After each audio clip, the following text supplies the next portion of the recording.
诺贝尔化学奖得主 Joachim Frank 开发一套演算法，为低温电子显微镜的关键影像处理技术，将电子显微镜捕捉到的2维影像转为清晰的3维影像，成为现代药物开发与生命科学研究的导航仪。于2017年与 Jacques Dubochet、Richard Henderson 共同获颁诺贝尔化学奖。Joachim Frank 应台湾桥梁计划访台，5月6日于台湾大学以低温电子显微镜技术、分子医学和药物设计的新基础为题发表演讲。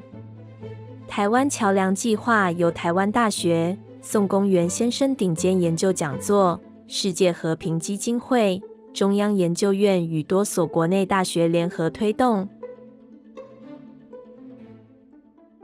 When I finished as a student, there was no such formal field as biophysics. But I had a great opportunity to get a very special scholarship from the German government, which is called German Academic Scholarship Foundation, which gives awards for people with some special achievements. This was really formative because I had been only in physics before, and then I met students in the life sciences and also had opportunities to participate in summer workshops on molecular biology, which was a new field, molecular genetics. All these things were completely new, and I was very interested that physicists could make contributions in biology.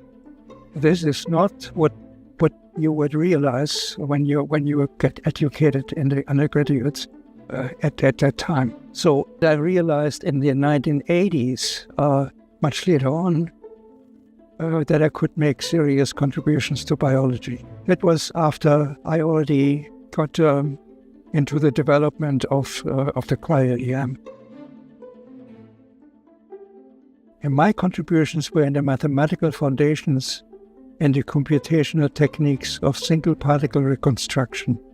And that was even before the cryo techniques were invented. And so difficulties that I faced were manifold, and among them was the lack of understanding and support by the whole scientific community.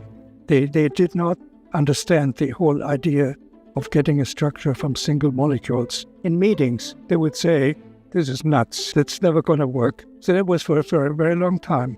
And I had to struggle, and then I also didn't get papers published, or I got them published in very low-rated journals. That took something like 10 years, 12 years or so. So I got through the trying times. That was the question. I got through the trying times with the help of true believers. Some people who really thought it was going to work, and people immediately in my group, and then family support, which is emotional support is incredibly important. I view it with alarm. AI is a top-down development. It is being forced upon us by corporations. It can accelerate certain aspects of science in an ancillary way, but its contributions are consistently overrated. Its contributions in medical diagnostics will be substantial, yet its influence on our creativity and the entire culture and civilization will be devastating. Its growing demands on energy and water resources are obscene. It draws on it to such an extent that the communities themselves don't have water anymore, take less showers. There are communities where they have signed off giving resources to AI companies for money, but in return the communities don't have water anymore. It's an unbelievable development everywhere in, not just in the United States, everywhere in the world. It's completely irresponsible. It's see it already, okay? It's devastating. It is terrible. But I foresee that it has incredibly detrimental effects on our civilization because it takes away creativity. It creates uniformity.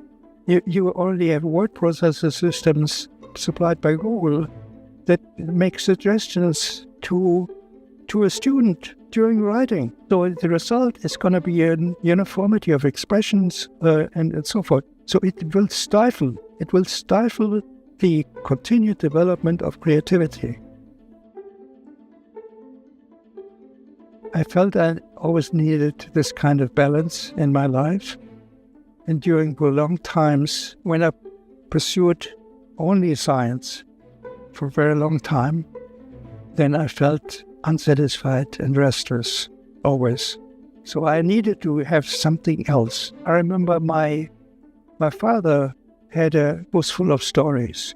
He just needed to be relaxed and settled and in a good mood, and all of a sudden these things would come out of him. And somehow I have to have the same kind of capacity. We have two halves of a brain that talk to each other. One is very strict, codified, universal around the world. And the other one is much more relaxed and but very related to culture. And these two modes of thinking draw from each other. My fiction writing has the exactitude that I normally apply in science, and it benefits from it in my writing. And science writing draws from metaphors that have accumulated in our culture over millennia. Well included, crying. I would further say the attempt of returning to a humanistic form of science, an integration of arts and science, as I have articulated in my lectures and articles published in Journal of Science, Humanities and Arts, standing up to power that actively promotes injustice.